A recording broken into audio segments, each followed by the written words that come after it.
Hello student, welcome to back Darpan classes. This is MD Danish and today I will teach you class 10 chapter quadratic equation and exercise 4.2. Question number 2. Examples 1. Question number 2 and example उदाहरण 1 हम लोग पढ़ेंगे, ठीक है, क्योंकि question number 2 में दिया गया है कि उदाहरण 2 को बनाएं। चलिए तो 2 का 1 में है कि जॉन और जीवंती दोनों के पास कुल मिलाकर 45 कंचे हैं। दोनों 5-5 कंचे फिर खो देते हैं और अब उनके पास कंचों का गुणनफल 124 होता है। और उसके बाद बोला हम जानना चाहेंगे आरंभ में माने शुरुआत में उसके पास कितना कंचा था, ये जानना चाहिए। चलिए सॉल्यूशन करते हैं। बड़ा आसान सा क्वेश्चन है, थोड़ा सा देखिएगा, ध्यान लगा के।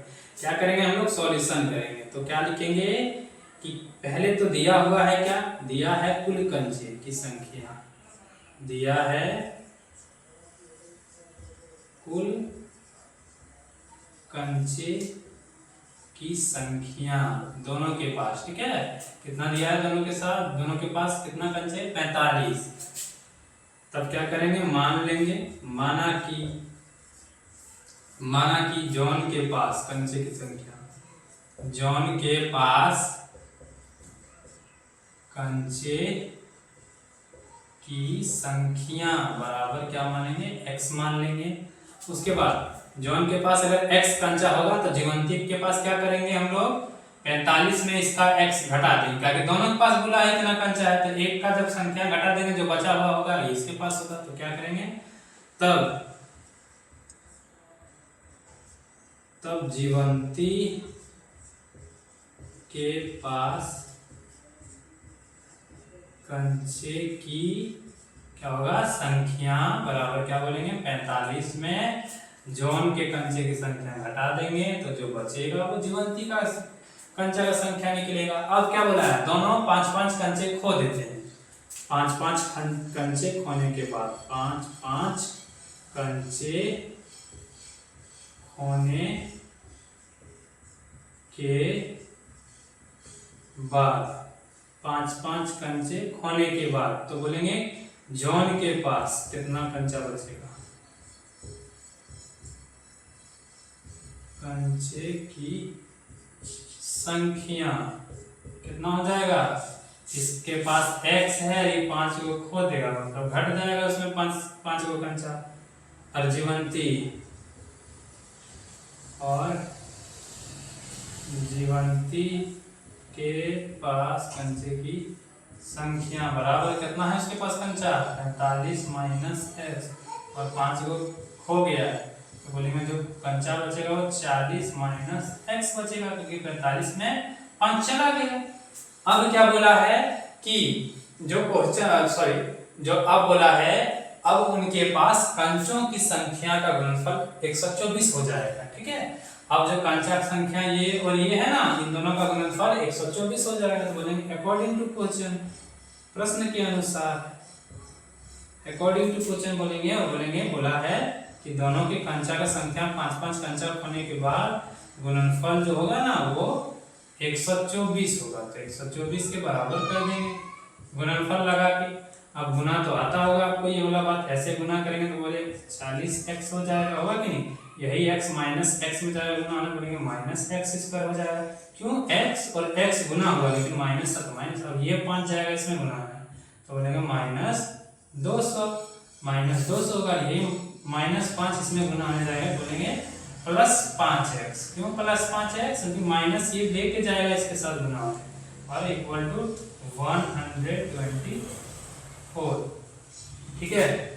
अब क्या करेंगे हम लोग, इसको इधर ले आते हैं, ठीक है। चलिए ले आते हैं तो बोलेंगे, और पहले जोड़ दीजिए थोड़ा, 40 और 5 45x हो गया, यहाँ पे होगा कि नहीं, -x² -200, ये इधर आएगा तो बोलेंगे -124, इधर कुछ नहीं है तो 0, ठीक है, 0 है। यहाँ पे थोड़ा सा बना देते हैं। चलिए तो यहाँ बोलेंगे हम लोग क्या बचा हुआ है, 45x - x² और यहाँ पे क्या होगा, दोनों पार्ट जुड़ जाएगा, क्यों, नेगेटिव में दोनों चीज है, तो बोलेंगे 324 हो जाएगा, होगा कि नहीं, हो गया 324 इक्वल टू 0। अब बोलेंगे हम लोग, अब हम लोग बोलेंगे कि इक्वेशन को सेपरेट कर लेंगे, क्योंकि पहले स्क्वायर का बात आता है, तो बोलेंगे एक्स स्क्वायर आएगा, फिर एक्स आएगा तो 45x, फिर नंबर आएगा तो बोलेंगे 324 इक्वल टू 0। माइनस अगर हम यहाँ से कॉमन करते हैं तो यहाँ से माइनस निकल जाएगा, तो बोलेंगे ये प्लस बन गया, लेकिन ये क्या बन जाएगा, माइनस बन जाएगा, और ये क्या बन जाएगा, प्लस बन जाएगा, ठीक है, बन गया इक्वल टू 0। अब थोड़ा सा समझिएगा, यार माइनस के पास कुछ नहीं तो 1 है, और ये 1 जाएगा इधर भाग होने जाएगा तो 0 बन जाएगा, ठीक है। तो यहाँ से लिख देते हैं थोड़ा, तो बोलेंगे एक्स स्क्वायर माइनस 45x, और सॉरी 45x, ठीक है, प्लस 324, और हम डायरेक्ट 0 लिख रहे हैं, ठीक है, क्योंकि ये वाला बात गुना में है, उधर गया तो 0 में यहाँ भाग हुआ, ठीक है, 0 बन गया। चलिए अब क्या है यहाँ पे, अब क्या करना है, यहाँ से आप लोग को पता होना चाहिए, द्विघात समीकरण बहुपद हो गया, ये जो निकालते थे x का 2 रूट्स निकलता था, वही हो गया। अभी जो पढ़ते आ रहे हैं हम लोग, तो बोलेंगे यहाँ कुछ नहीं तो 1 है, और इसका मल्टीप्लाई करेंगे, तो बोलेंगे 1 इंटू 324 का मल्टीप्लाई करेंगे तो आएगा 324 ही। अब बोले इसको ऐसे दो नंबर में तोड़ना है गुणनखंड के रूप में कि गुना करने पे 324 आए, ठीक है, लेकिन जोड़ने या घटाने पे ये बात आ जाए, ठीक है। हमको लगा है ये 36 इंटू 9 होना चाहिए, ठीक है, क्योंकि जोड़ने पे 45 आ रहा है, गुना करने पे 9 छक 9 54 हो गया, 5 हो गया, हाँ ठीक है, आ जाएगा। ये गुना करने पे 324 आ रहा है, मतलब अब हम लोग क्या करेंगे, पुट करेंगे इसकी जगह पे, बोलेंगे एक्स स्क्वायर माइनस 45 लाना है, तो बोलेंगे दोनों ही माइनस में आएगा, दोनों ही माइनस में आएगा, तब में बोलेंगे माइनस माइनस जुड़ गया, माइनस 45 बन गया, प्लस 324 इक्वल टू 0। फिर क्या हो जाएगा, अब क्या बोले थे, एक साथ दोनों को रखना है, तो बोलेंगे एक्स स्क्वायर माइनस 36x को एक साथ, माइनस यहाँ से कॉमन हो जाएगा, तो बोलेंगे 9x माइनस 324 इक्वल टू 0। यहाँ कंफ्यूज नहीं होइएगा, क्योंकि ब्रैकेट लगा रहे हैं, ब्रैकेट लगाए इससे माइनस निकल रहा, तो यहाँ से भी तो माइनस निकलेगा ना, एक तो यहाँ माइनस बन गया, इसीलिए अब बोलेंगे हम लोग क्या करेंगे, कॉमन करेंगे, यहाँ से एक x निकलेगा तो x माइनस 36 बचेगा, यहाँ से भी एक x 9 निकल जाएगा, ठीक है, कैसे निकलेगा हम बता देते हैं, 9 हम निकाल रहे हैं, यहाँ क्या बचेगा, 36 बचेगा। बोलिए कैसे बच रहा है, देखिए इसका गुणनखंड क्या है, 36 9 है ना, तो एक 9 और एक 9 निकालने तो 36 ना सिर्फ बचेगा, तो वही 36 बच रहा है यहाँ पे। अब बोलेंगे हम लोग यहाँ से इस ये दोनों बात को एक बार लिखना है, x माइनस 36 और x माइनस 9 को एक बार लिखना है, x माइनस 9 को एक बार लिखना है। यहाँ पे थोड़ा देख लीजिए, अब थोड़ा सा बड़ा क्वेश्चन है, नहीं तो यहाँ से एक स्टेप देख लीजिए। अब बोलेंगे हम लोग क्या, दोनों को 0 के बराबर करेंगे, x minus 36 equal to 0, x minus 9 equal to 0। तो यहाँ x बराबर 36 हो जाएगा और यहाँ x बराबर 9 हो जाएगा, मतलब दो कंडीशन आया यहाँ पे, x का वैल्यू 2 आया।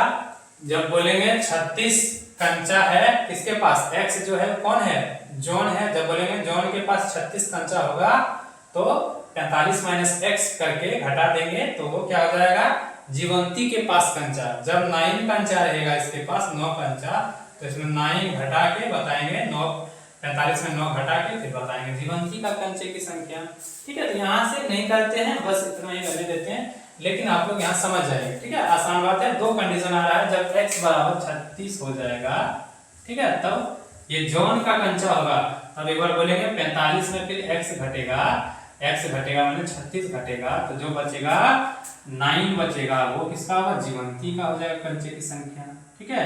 ये कंडीशन किसमें, जब x बराबर 36 था तब। दूसरा कंडीशन में जब x बराबर कितना होगा, 9 होगा, तो क्या होगा, x बराबर 9 जॉन का कंचा, और जब 45 माइनस 9 घटा देंगे तो 36 आएगा, ये जीवंती का आएगा, ठीक है। ऐसे ही करना है, वैसे इतना नहीं करना है, ठीक है, इतना तक ही छोड़ सकते हैं। वैसे यहाँ भी कर रहे हैं तो अच्छा बात है कि दोनों कंडीशन में हम बता दिए कि इसके पास जब इतना कंचा रहेगा तो इसके पास इतना रहेगा, ठीक है। और जब इसके पास इतना कंचा रहेगा तो इसके पास इतना कंचा रहेगा। तो ये क्वेश्चन बड़ा आसान था, ऐसा नहीं कि हार्ड है, थोड़ा सा कैलकुलेशन ज्यादा था और कुछ नहीं है इसमें, है तो वही द्विघात समीकरण ही जिसे हम लोग समझ रहे हैं, जो पढ़ रहे हैं हम लोग। चलिए नेक्स्ट क्वेश्चन देखते हैं हम लोग। चलिए तो उदाहरण नंबर 2 में क्या बोल रहा है कि एक कुटीर उद्योग, क्या बोल रहा है, एक कुटीर उद्योग एक दिन में कुछ बर्तन निर्माण कुछ खिलौने निर्मित करता है, ठीक है। प्रत्येक खिलौने का मूल्य 55 में से एक दिन में निर्माण किए गए खिलौने की संख्या को घटाने से प्राप्त संख्या के बराबर हो जाता है। क्या बोला गया क्वेश्चन, मतलब एक कुटीर उद्योग है, एक दिन में कुछ खिलौना निर्मित करता है, तो हम बोले खिलौना निर्मित करने की संख्या x है। उसके बाद क्या बोला, प्रत्येक खिलौने का मूल्य, माने ईच खिलौने, मतलब प्रत्येक खिलौने, मतलब प्रत्येक खिलौने, ठीक है, प्रत्येक खिलौने की संख्या बोला है कि 55 में से उस दिन की निर्मित संख्या को घटाने से जो प्राप्त मिलता है ना, वो होता है क्या, एक खिलौने की संख्या। बोलेंगे 55 में से क्या घटाएंगे, एक दिन का निर्मित संख्याओं, खिलौने की संख्या को घटाने से प्राप्त संख्या जो मिलता है हमको, वो क्या होता है, एक खिलौने का मूल्य, एक खिलौने का मूल्य होता है, ठीक है, याद रखिएगा। ये क्वेश्चन बोला, यहाँ तक हम लोग समझ लिए। हम लोग क्या मान लिए, पहले मान लें कि कुटीर उद्योग कुछ दिन में खिलौना का निर्माण करता है, तो हम लोग मान लें कि एक दिन में खिलौना जो निर्मित करता है वो x करता है, ठीक है। उसके बाद बोला कि प्रत्येक खिलौने का जो मूल्य होगा ना, वो 55 रुपया में से एक दिन निर्मित की गई खिलौने की संख्या को घटाने से जो प्राप्त संख्या मिलता है वही एक खिलौने का मूल्य है, ठीक है, ये बताया गया था। उसके बाद क्या बोला गया है, उसके बाद क्या बोला गया है, किसी एक दिन कुल निर्माण लागत 750 थी, कुल निर्माण लागत 750, तो हम बोलेंगे एक दिन का बोला है तो एक दिन का और एक खिलौने की संख्या को गुणनफल करके बता देंगे कि 750 बना का, कि एक दिन का बात बोल रहा है, ठीक है, किसी एक दिन का बात बोल रहा है। चलिए तो क्या करेंगे हम लोग, यहाँ बढ़िया से बनाते हैं, इसको थोड़ा सा हटा देते हैं। चलिए यहाँ से क्या करेंगे, मान लेंगे, सॉल्यूशन लिखेंगे, क्या लिखेंगे, माना कि लिखना है, माना कि कुटीर उद्योग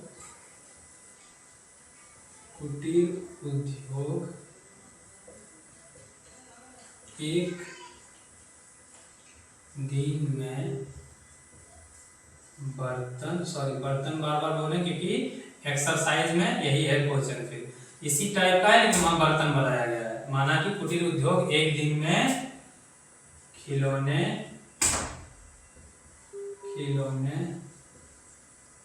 बनाता है, क्या बनाता है, इक्वल टू x मान लिया हम लोग, ठीक है, x बनाता है, तब अब लिखिए, अब प्रत्येक खिलौने का मूल्य लिखेंगे, एक खिलौने का मूल्य, ठीक है, एक खिलौने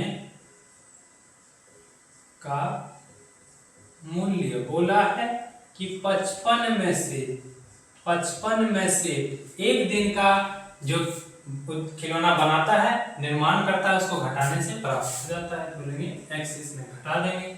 अब बोला है कि किसी एक दिन कुल निर्माण लागत 750 है, तो प्रश्न के अनुसार या अकॉर्डिंग टू क्वेश्चन, तो बोलेंगे हम लोग क्या बोलेंगे यहाँ पे कि किसी एक दिन कुल निर्माण लागत 750 थी। किसी एक दिन ऐसा देखा गया कि कुछ खिलौना बनाया गया एक दिन में, ऐसा जो लागत है 750, तो बोलेंगे एक दिन जो खिलौना निर्माण करता है वो x है, तो बोलेंगे x, और जो खिलौना का प्रत्येक खिलौने का मूल्य है वो कितना है, 55 माइनस x, ये है एक खिलौने का मूल्य, तो बोलेंगे कितना पड़ रहा है इसको लागत 750, तो 750 के बराबर करेंगे। यहाँ से समझ आना चाहिए, ठीक है, यहाँ समझ आना चाहिए, कुछ नहीं किया बाबू, एक खिलौना निर्मित जो कर रहा है एक दिन में वो x माने हैं, और एक खिलौने का जो दाम है वो मान लिया हम निकाल दिए थे, 55 में x घटाने से एक खिलौने का दाम निकलता था, तो बोला एक दिन ऐसा दिखा गया कि एक दिन कुछ निर्माण किया तो उसको लागत इतना बेटा, दोनों को गुना करेंगे तब ना कि एक दिन में इतना खिलौना बनाया और एक खिलौने का दाम इतना है, दोनों को गुना करके बता देंगे कि 750 है। यहाँ से इक्वेशन अब निकल जाएगा हम लोग का, तो इक्वेशन निकालेंगे कैसे, बोलेंगे 55 एक्स माइनस एक्स स्क्वायर, होगा कि नहीं, एक्स एक्स से गुना होता है, इसमें भी क्या गुना है और इसमें भी क्या गुना है, बराबर 750। 750 आया। अब हम लोग क्या करेंगे, इसको उधर भेज देते हैं, सबको ये संख्या उठा के उधर भेज देंगे हम लोग। तो बोलेंगे क्या हो जाएगा, इधर बोलेंगे 0 हो जाएगा और इसको सब उधर भेज देंगे, बोलेंगे 750 प्लस एक्स स्क्वायर, इसको भेजे तो एक्स स्क्वायर, इसको भेजेंगे माइनस 55x हो गया। ये 0 इधर नहीं होना चाहिए, उधर होना चाहिए, इसलिए उसको उधर कर देंगे, इक्वेशन नहीं लग रहा है। बोलेंगे 750 plus x square minus 55x equal to 0। हम समझाने के लिए यहाँ पे 0 रखें, क्योंकि यहाँ देखिए ये दोनों उठा के इधर ले गए, ठीक है, इसलिए 0 दिए। फिर इसको सेपरेट कर लिए, फिर अब क्या करेंगे, इक्वेशन को सजा देंगे। पहले एक्स स्क्वायर आएगा, फिर माइनस 55x आएगा, फिर आएगा प्लस 750, ये आएगा बात यहाँ पे इक्वल टू 0, ठीक है। अब हम लोग यहाँ से थोड़ा बनाते हैं, ठीक है, यहाँ से हम लोग बना लेते हैं थोड़ा। अब यहाँ पे क्या करेंगे, इक्वेशन को वही काम करना होता है, 50 और सॉरी फर्स्ट और लास्ट का मल्टीप्लाई करना होता है। चलिए फर्स्ट और लास्ट का मल्टीप्लाई करके हम लोग यहाँ पे थोड़ा पहले इक्वेशन को लिख लेते हैं बढ़िया से।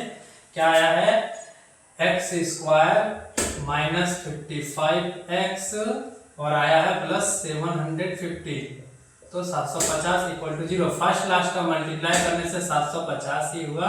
अब थोड़ा सा बताइए कि ऐसा कौन सा दो संख्या है जिसको गुना करने पे यही बात आए, लेकिन जोड़ देंगे तो 55 आएगा। तो हम बोलेंगे वो संख्या जो है ना 30 गुने 25 बोल सकते हैं क्या, 30 और 25, ठीक है। देखिए जोड़ने से तो 55 है, इसी तरह दिख रहा है, 30 और 50 और 5 55, और गुना भी कीजिएगा ना तो वही मिलेगा आपको, ठीक है। नहीं तो आप लोग देख लीजिए गुना करके कि मिलता है कि नहीं। तो ये संख्या मिलने के बाद हम लोग क्या करेंगे, एक्स स्क्वायर माइनस क्या करेंगे, यहाँ पे हम लोग 30x को माइनस में रखेंगे और 25 को भी माइनस में रखेंगे। 25x को भी क्या करेंगे बाबू, हम लोग माइनस में रख लेंगे, माइनस में रख लिए प्लस 750 इक्वल टू 0।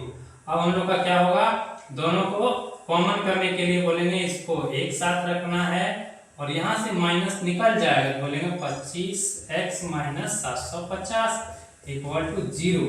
तो बोलेंगे यहाँ से x कॉमन हो रहा है तो बचेगा x माइनस 30 और यहाँ से क्या कॉमन हो जाएगा, 25 कॉमन होगा तो क्या बचेगा, x माइनस यहाँ पे 30। अब बोलेंगे कैसे आप कॉमन कर लिए जी, कैसे आप कॉमन कर लीजिएगा, कर लिए समझाइए थोड़ा हमको। तो कैसे किया हम, देखिए 750 का जो गुणनखंड होता है यही तो निकाले हैं, क्या होता है 30 और 25 होता है। तो इस 25 को हम निकाल लिए यहाँ बाहर, 25 को निकाल लिए तो बच गया फिर 30, लिख दें x माइनस 30।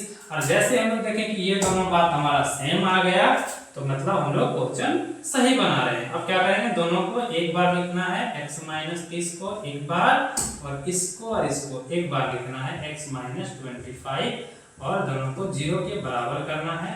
अब 0 के बराबर करेंगे दोनों को तो बोलेंगे x माइनस 30 इक्वल टू 0 और x माइनस 25 इक्वल टू 0। तो बोलेंगे एक बार x बराबर 30 आया है और एक कंडीशन में x बराबर 25 आया है, मतलब कोई नेगलेक्ट नहीं हो रहा है, दो कंडीशन आ रहा है, ठीक है। जो पहला क्वेश्चन बना है ना उसी तरह इसमें भी दोनों कंडीशन आ रहा है। तो क्या करना है, जब x बराबर 30 मानेंगे तो खिलौने का मूल्य निकलेगा, एक बार कंडीशन इसमें मानेंगे, ठीक है। तो फर्स्ट कंडीशन इसको मान लिए तो बोलेंगे खिलौने की संख्या क्या निकला है, देखिए कुटीर उद्योग जो खिलौने बनाता है एक दिन में 30 को बनाता है तो मूल्य क्या होगा, प्रत्येक मूल्य, यहाँ देखिए मूल्य निकालेंगे ये, तो बोलेंगे मूल्य क्या नहीं होगा इसका, बोलेंगे मूल्य 55 में x घटेगा। तो देखिए 55 में यहाँ x घट रहा है ना, घट रहा है तो 25।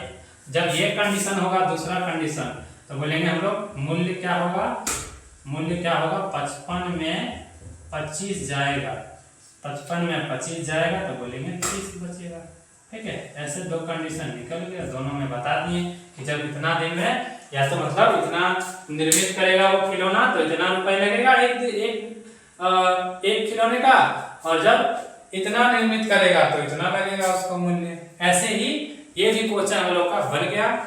चलिए तो